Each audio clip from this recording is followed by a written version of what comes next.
La Iglesia Romana Vaticana muestra su supuesta superioridad cuando asegura que es la Iglesia fundada por Cristo y que además le debemos la recopilación de la Biblia. Sin embargo, esta afirmación produce una contradicción, y es que si la Iglesia Católica existe desde siempre, ¿qué le pasó para perder la Biblia? Pues según la Iglesia Vaticana, el canon quedó confirmado casi 400 años después de Cristo. Y esto es algo ilógico, pues el canon siempre tuvo que haber acompañado a la Iglesia Vaticana y jamás rechazar supuestos libros 400 años después, pues la Iglesia siempre habría sabido que eran falsos. Sin embargo, cuando analizamos la historia podemos ver cómo fue la Iglesia Vaticana la que intentó mutilar la Biblia desde el principio.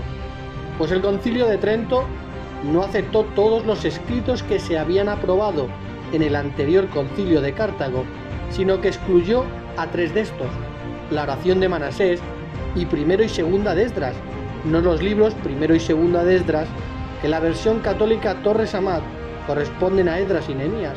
Así, estos 3 escritos, que por más de 1100 años habían formado parte de la versión aprobada de la Vulgata Latina, a partir de entonces quedaron excluidos.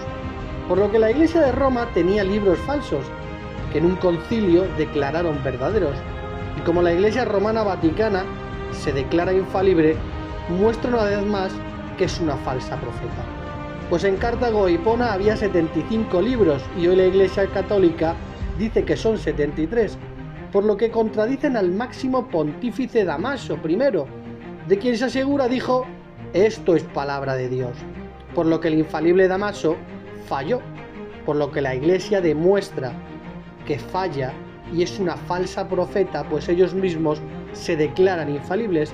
Además, ¿cómo podríamos estar seguros de quienes se equivocaron? Si fue Damaso o fue Trento.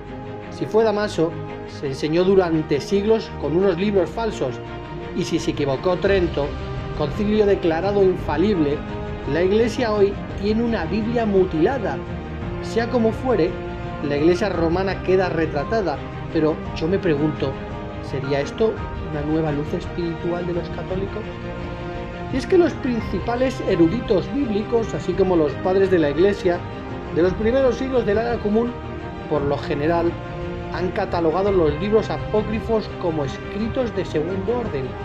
Orígenes, Atanasio, Cirilo de Jerusalén, Gregorio Nacianceno y Anfíloco, todos del siglo IV, prepararon catálogos de los escritos sagrados según el canon hebreo, en los que ignoraron los escritos apócrifos o los colocaron en una categoría secundaria como no inspirados.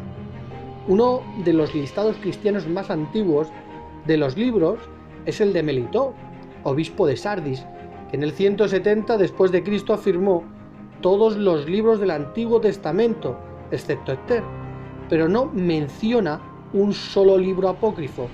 Además, en el 367, Atanasio en su carta 39 escribió su carta pascual, en la cual él listó todos los libros del Nuevo Testamento y todos los libros del Antiguo Testamento, excepto Esther.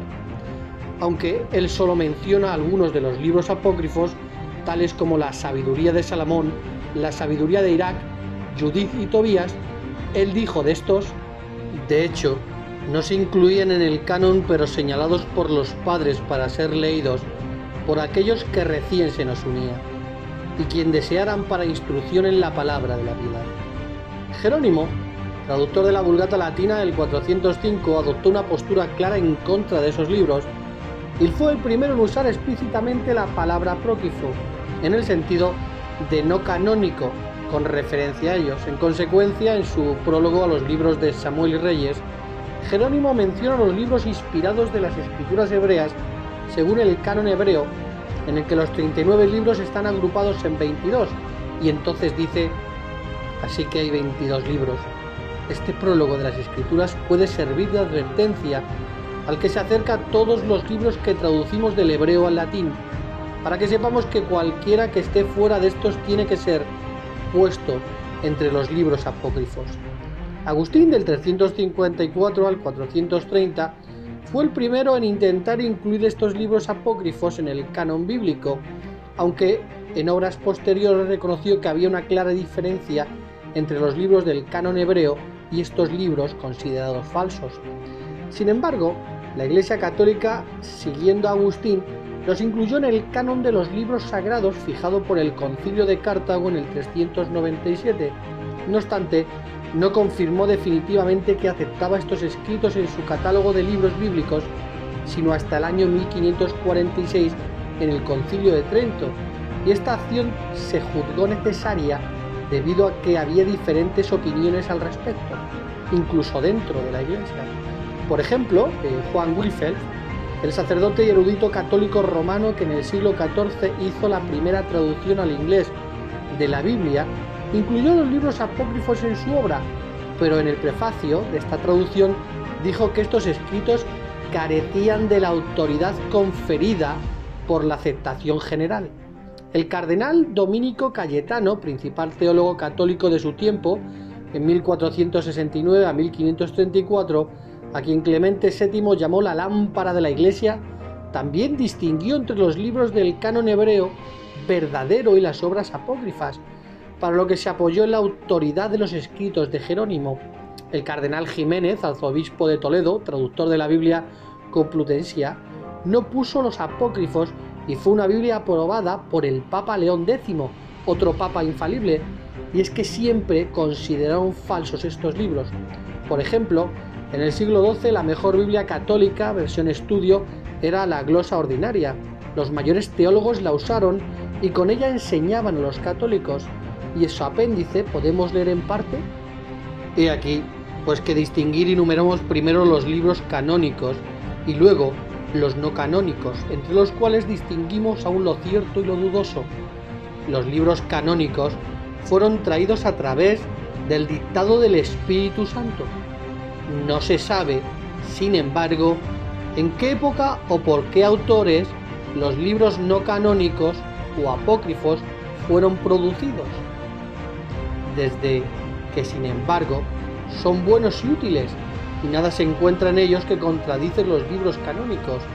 La Iglesia los lee y permite que sean leídos por los fieles para la devoción y la edificación.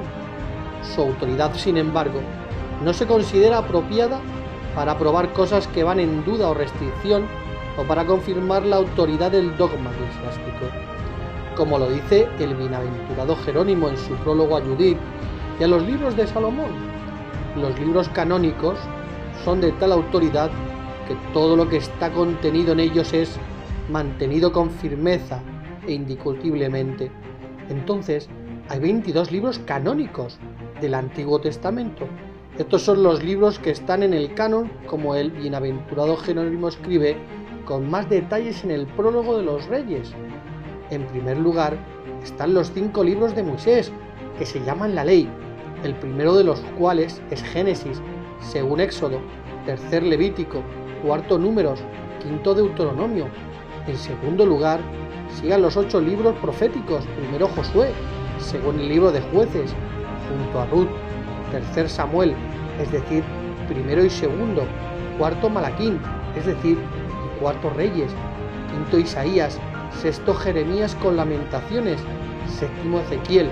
El octavo libro es de 12 profetas, el primero de los cuales es Oseas, el segundo Joel, el tercero Amós, el cuarto Días, el quinto Jonás, el sexto Miqueas, el séptimo Nahum, el octavo Habacuc, el noveno Sofonías, el décimo Ageu, el undécimo Zacarías y el décimo según Malaquías.